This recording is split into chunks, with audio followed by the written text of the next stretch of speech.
Hey, si comme moi, vous avez rêvé de commencer un jour quelque chose, si comme moi, vous travaillez dans une organisation et peut-être même en particulier avec une majorité de bénévoles, je sais que vous vous êtes déjà posé la question, comment je parviens à lever du monde? Comment faire pour motiver des gens à travailler avec moi? J'aimerais bien réfléchir avec d'autres, j'aimerais brainstormer, j'aimerais savoir ce qu'ils en pensent.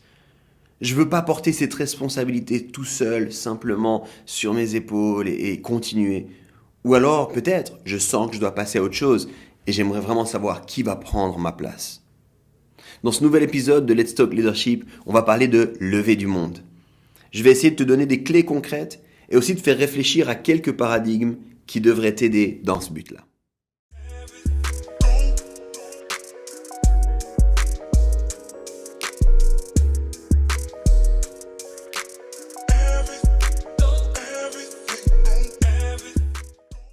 Salut à toi, bienvenue dans ce nouvel épisode et je suis vraiment content que tu prennes du temps pour investir dans ton leadership. Un rapide rappel, dans cette nouvelle saison de Let's Talk Leadership, on veut t'encourager et t'aider à ne pas leader seul.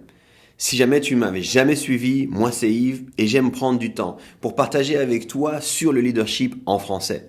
Dans cette saison de podcast, on s'intéresse au travail d'équipe et puis je te rappelle qu'en fin de saison, on veut prendre un épisode où on veut prendre tes questions à toi. Donc de plein de façons sur les réseaux sociaux ou alors ailleurs, on va trouver des manières de dire parle-nous, écris-nous, pose-nous des questions et si t'en as, tu peux déjà commencer à les envoyer. Avant de lever du monde, maintenant on va parler sur comment lever du monde. Avant de parler de lever du monde, puis de te donner des clés pour te lever du monde, je vais te poser une question assez triviale, mais je crois qu'elle est fondamentale, elle est vraiment, vraiment importante. Pourquoi est-ce que tu veux lever du monde? Pourquoi est-ce que tu veux lever du monde? Réfléchis un instant. C'est quoi l'idée derrière? Pourquoi? Il peut y avoir plein de bonnes raisons pour lever du monde. Je sais qu'il y en a plein de bonnes raisons. Mais je crois qu'avant d'avoir des bonnes raisons, tu dois avoir des principes clairs. Si tu n'es pas clair sur le fait de pourquoi tu veux lever du monde, tu ne parviendras jamais à engager les gens avec toi sur le long terme. Je pense que la plupart d'entre vous, vous avez entendu parler de Simon Sinek, qui est très connu sur le domaine du leadership. Et il a dit la chose suivante. Les gens ne s'engagent pas ou n'achètent pas votre produit à cause de ce que vous faites, mais plutôt pourquoi vous le faites. Il a écrit un livre connu, millions d'exemplaires, la New York Times best-seller et compagnie, qui s'appelle Start with the Why, commencer par le pourquoi. Alors je te repose la question, est-ce que tu sais pourquoi tu veux lever du monde?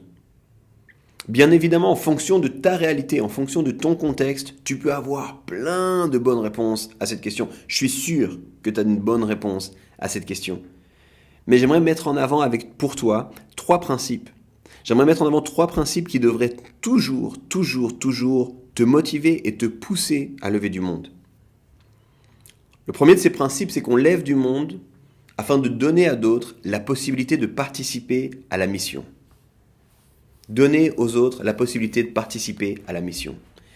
Si tu as une mission claire, si tu crois dans cette mission et si tu partages cette mission, je crois que lever du monde, c'est une merveilleuse invitation à ce que d'autres participent à ta mission. Et je crois que c'est un privilège énorme. Qu'importe ce que tu fais exactement, les gens vont participer à quelque chose de bon. Et ça, c'est une bonne mission. J'ai déjà parlé de cet exemple, je le trouve vraiment, vraiment fort. Alors, je te raconte cette histoire rapidement pour ceux qui ne l'auraient pas encore entendu. Mais c'est l'histoire d'un groupe de personnes qui va visiter les bâtiments de la NASA. Et puis, ils tombent sur un employé, puis ils engagent dans la conversation. Puis après des échanges sur l'espace, la découverte de l'univers, les considérations qu'on doit avoir, tout ça, les visiteurs, comme un peu, waouh, un peu excités, ils disent, mais en fait, vous, c'est quoi votre travail? Quel est votre travail ici? Puis l'employé leur répond, moi je permets à ce que des astronautes aillent dans le ciel, qu'ils puissent étendre nos connaissances, nous propulser dans le futur. Puis les visiteurs, là, les étoiles littéralement dans les yeux, lui demandent, mais concrètement, vous faites quoi? Et là l'employé leur répond, je suis le concierge ici. Je m'assure que les locaux soient toujours propres et toujours en bon état, pour que les astronautes puissent travailler dans les meilleures conditions possibles. T'imagines la réaction un peu des gens, oh waouh, peut-être déçu, peut-être surpris. Mais tu vois, le concierge, il avait compris une chose. C'est pas le quoi qui compte, c'est le pourquoi. Il participait à une mission beaucoup plus large qui le passionnait Et du coup, c'était motivant pour lui d'aller travailler. Je ne peux pas m'empêcher de penser à Jésus. Encore une fois, ici on parle du leadership avec une perspective chrétienne. Mais Jésus, quand il a levé des disciples, il les a invités à participer à sa mission à lui. On lève du monde pour donner le privilège de participer à une mission. Le deuxième principe qui devrait motiver le pourquoi on lève du monde, c'est afin de pérenniser la mission.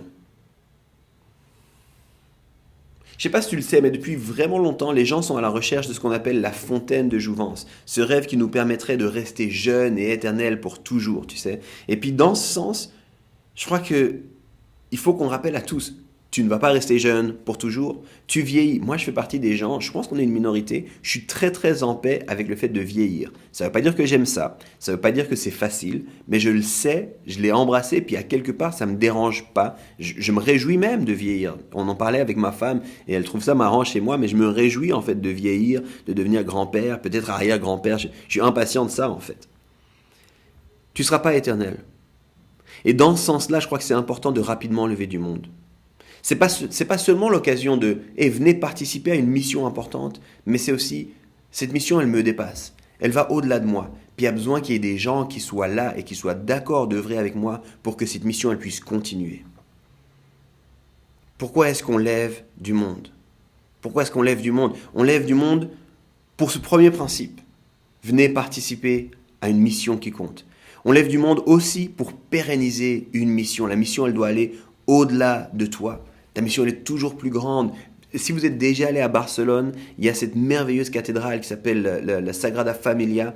Et en fait, ce bâtiment, quand le concepteur, l'architecte, la personne, le visionnaire de ça, il s'appelait Gaudi, quand il a commencé à faire cette œuvre, il savait qu'elle ne serait pas finie à sa mort. Et du coup, il fallait pérenniser la mission. Mais j'ai une troisième raison pour toi. Pourquoi est-ce qu'on lève du monde? On lève du monde pour investir en eux. Je répète, c'est vraiment important que tu l'entendes. On lève du monde pour investir en eux. Souvent, ce point n'est pas réalisé. Souvent, ce troisième principe, les gens ne le comprennent pas. Ils se disent, je vais lever du monde pour que les gens m'aident dans mon projet à moi. Et c'est vrai. J'ai rien à dire. Les gens qui se lèvent et qui vont travailler avec toi vont t'aider. C'est définitivement vrai. Mais si on changeait un instant de perspective, et si en fait, en levant du monde, c'était un merveilleux moyen pour toi d'investir et d'aider les gens. Je vais m'expliquer. Je suis convaincu en fait que proposer à des gens d'œuvrer, de participer, de travailler avec nous, c'est aussi pour nous la possibilité et un moyen d'investir en eux. Je compte plus le nombre de personnes qui ont découvert des dons, qui ont développé des compétences, qui ont précisé les choses qu'ils aiment et les choses qu'ils n'aiment pas, qui ont finalement appris sur eux en travaillant avec moi. Bien sûr, ces gens-là, ils m'ont tous aidé, et grandement aidé. Il y a plein de choses que je n'aurais pas pu faire sans eux. Mais cette aide, elle n'était pas unilatérale. C'est ce qu'on appelle des fois dans le business des relations win-win. C'est pas toujours de la même façon, mais à bien des égards, les gens qui ont servi avec moi sous mon leadership et qui ont collaboré avec moi peuvent te témoigner du fait que le temps qu'ils ont passé avec moi a aussi été un lieu d'apprentissage pour eux. Alors pour ça, bien sûr, j'ai dû créer un espace pour investir en eux, un cadre propice pour que eux puissent le sentir. Mais je crois que c'est un troisième principe qui doit nous motiver. C'est venez travailler avec moi et ça va me donner la chance d'investir en vous. Pourquoi lever du monde? C'était la question au départ qui semblait triviale. 3 bonnes raisons de lever du monde, 3 raisons qui devraient driver ta motivation à lever du monde. Tout d'abord pour participer à une grande mission. Ensuite, pour pérenniser une mission qui doit nous dépasser. Et finalement, pour investir dans les gens. Ces 3 principes devraient, à mon sens, soutenir notre désir de lever du monde. Maintenant, il y a une deuxième grande réalité que je veux aborder avec toi. J'aimerais t'encourager à chercher à lever du monde avant de chercher à lever une personne ou quelques-uns. Je m'explique. Souvent, j'ai vu les gens chercher des compétences spécifiques, chercher des profils, chercher des gens précis. Et je comprends l'idée, je comprends vraiment le principe. Souvent, tu commences à faire des choses, puis tu vois des besoins réels et tu te dis j'ai besoin de quelqu'un qui va répondre à mes besoins spécifiques. Puis je crois que c'est important de trouver les bonnes compétences. Mais je crois qu'avant de rechercher des profils spécifiques, on devrait chercher à s'entourer d'avoir du monde. Je vais illustrer ça. Pendant un petit moment, je te demande de changer de décor et peut-être pour certains ce sera facile, pour d'autres c'est un peu plus compliqué. Mais je vais te proposer d'aller dans le monde du sport. J'ai joué pendant des années au basket. Ça a été vraiment quelque chose qui a pris beaucoup de place dans ma vie. Si tu connais pas le basket, écoute, je suis vraiment désolé là, il faut que tu t'éduques. Mais en gros, le basket ça se joue à 5 contre 5. Et puis chacun a un rôle bien précis. Souvent, en particulier en Europe, mais de plus en plus dans le basket, on travaille avec 2 arrières, 2 alliés et un centre. Et puis le centre, c'est celui que les gens connaissent parce que c'est souvent lui qui est un peu plus grand que les autres. Souvent, c'est lui qui est un peu le géant de l'équipe. Alors chacun doit avoir des compétences puis des caractéristiques différentes. Mais tu vois, ce serait un problème si je disais, j'ai juste besoin d'un grand là. Je cherche du monde pour jouer avec moi, je veux juste un grand. Je pense que ce serait une mauvaise idée de chercher juste un centre, juste un grand. Je pense que tu devrais plutôt dire, ok, qui a envie de jouer en fait? Qui est passionné aussi par le basket? Qui est motivé par notre mission, qui peut être de gagner le championnat ou j'en sais rien? Qui est-ce qui a envie? Puis une fois qu'on a les gens, on va s'organiser par rapport à ça. Tu vois, à l'ère des réseaux sociaux, je vois de plus en plus de monde qui cherche à former une dream team. Ils veulent former l'équipe de rêve avec les gens qui ont les compétences, les talents, les choses et tout ça. Et je comprends, mais on devrait plutôt chercher des gens passionnés par la mission.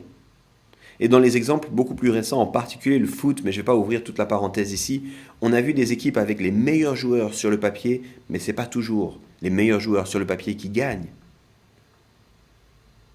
Ne cherche pas des profils, ne cherche pas des compétences, cherche à t'entourer, cherche à lever du monde. Partage ton cœur, partage ta vision, partage ta mission, partage cette culture et laisse des gens te rejoindre. Je reviens encore une fois à l'exemple de Jésus, c'est mon exemple par définition là, mais Jésus va s'entourer de 12 gars. Puis les gars qui viennent, ils n'ont pas tous un rôle spécifique dès le départ, en fait. Ils n'ont pas tous une place précise dès le départ. Au départ, ils viennent juste pour suivre Jésus. Ils sont captivés par ce gars-là. Ils sont convaincus par son message. Et petit à petit, ils sont convaincus par sa mission, puis ils ne veulent plus le quitter.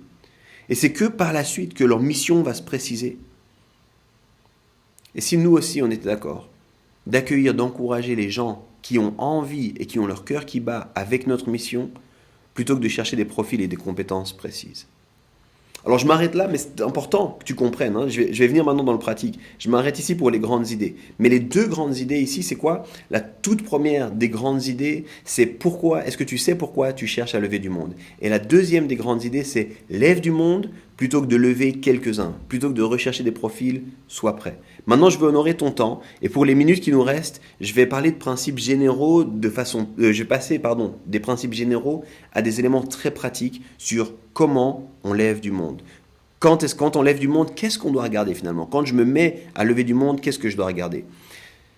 J'ai souvent parlé de ça, puis je me suis souvent appuyé sur Bill Hybels qui en parle extrêmement bien dans son livre Courageous Leadership, même si par la suite de son ministère, Bill Hybels n'a pas du tout été exemplaire, on l'a appris récemment, il a écrit des choses très intéressantes sur le leadership, mais j'ai aussi trouvé que Peter Prothero l'articule peut-être encore mieux que Bill Hybels dans son livre The Stuff You Usually Learn the Hard Way. On te mettra les références de ces livres-là dans les notes du podcast. Mais finalement, les 2 parlent des 3 C. Ça marche bien en anglais, ça marche un petit peu moins bien en français, mais je vais l'expliquer tout de suite.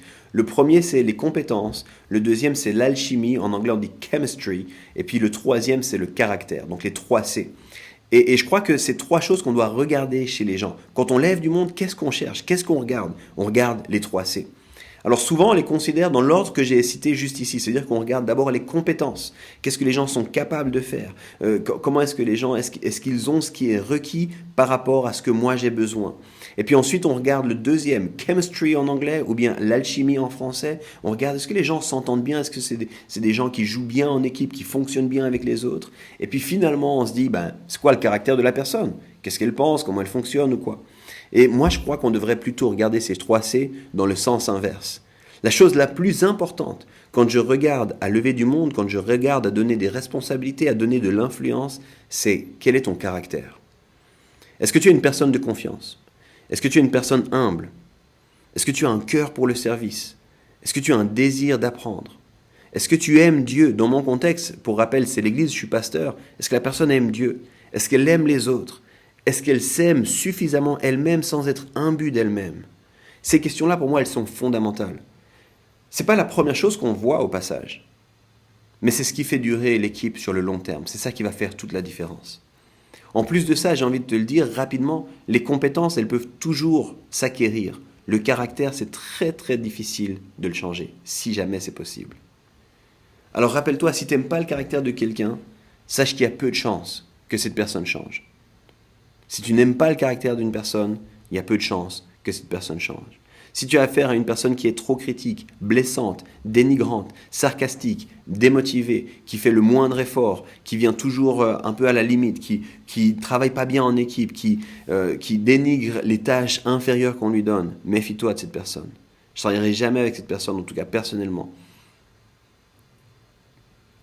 David Potier qui me disait d'ailleurs, je trouvais fascinant cette réponse, on lui posait la question à quel moment ou comment faire pour enlever du leadership à quelqu'un qui ne devrait pas en avoir.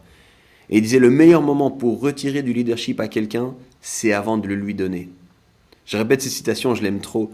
Le meilleur moment pour retirer du leadership à quelqu'un, c'est avant de le lui donner. Alors n'hésite pas à prendre le temps et à ne pas trop rapidement donner des titres et de l'influence. Je sais qu'à cause de certaines contraintes, des besoins, des agendas, des fois c'est difficile, mais ce sera toujours plus difficile par la suite. Je finis maintenant cet épisode avec une dernière clé pour toi.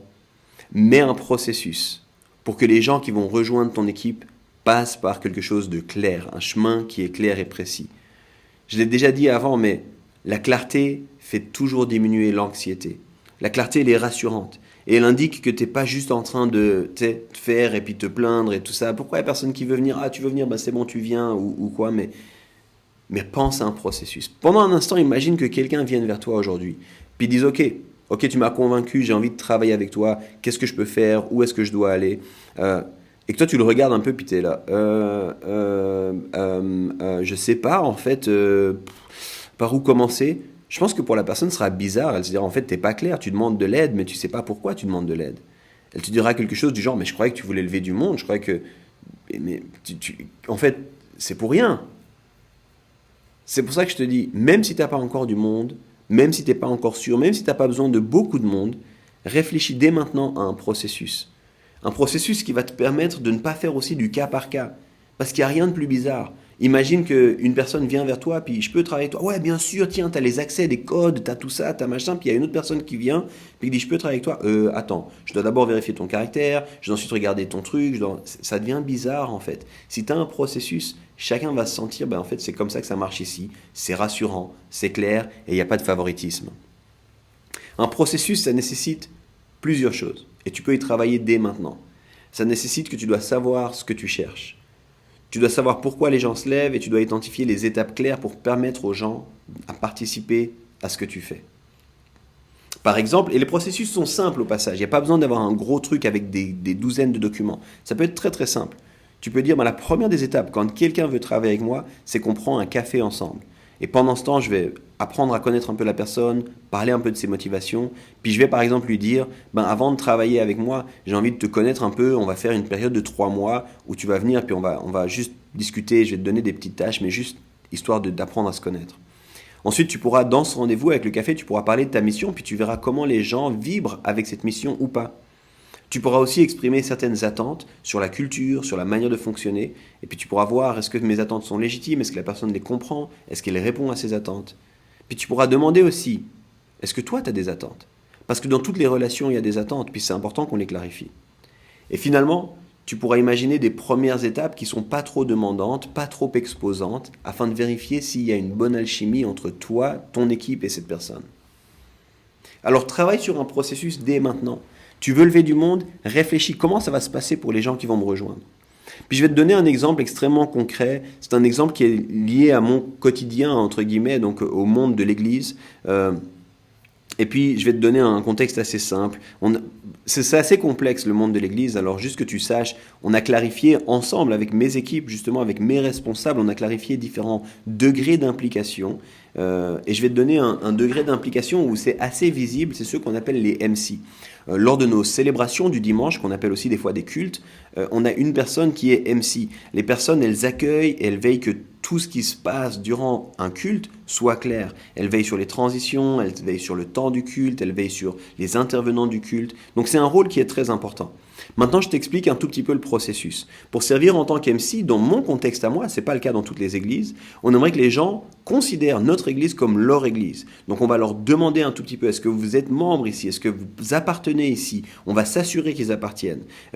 Une fois qu'on est sûr de ça, on va trouver le moyen de passer un peu de temps avec eux. On va réfléchir, je sais, est-ce qu'on les a déjà vus souvent à l'église? Est-ce qu'ils viennent régulièrement? Parce qu'ils vont devenir comme un visage pour les gens qui viennent à l'église. Est-ce que ce sont des gens qui viennent régulièrement? Est-ce que c'est des gens qui participent à la vie, qui connectent avec les gens? Et une fois qu'on s'est assuré, non seulement qu'ils appartiennent, mais aussi que nous, on a vu dans le quotidien, ce qui nous permet de voir leur caractère aussi, on va leur proposer quelque chose. On va dire, ok, écoute, ça se passe assez bien, et en fonction de ce que tu as dit, ce que je te propose, c'est que tu puisses venir une fois accompagner un MC.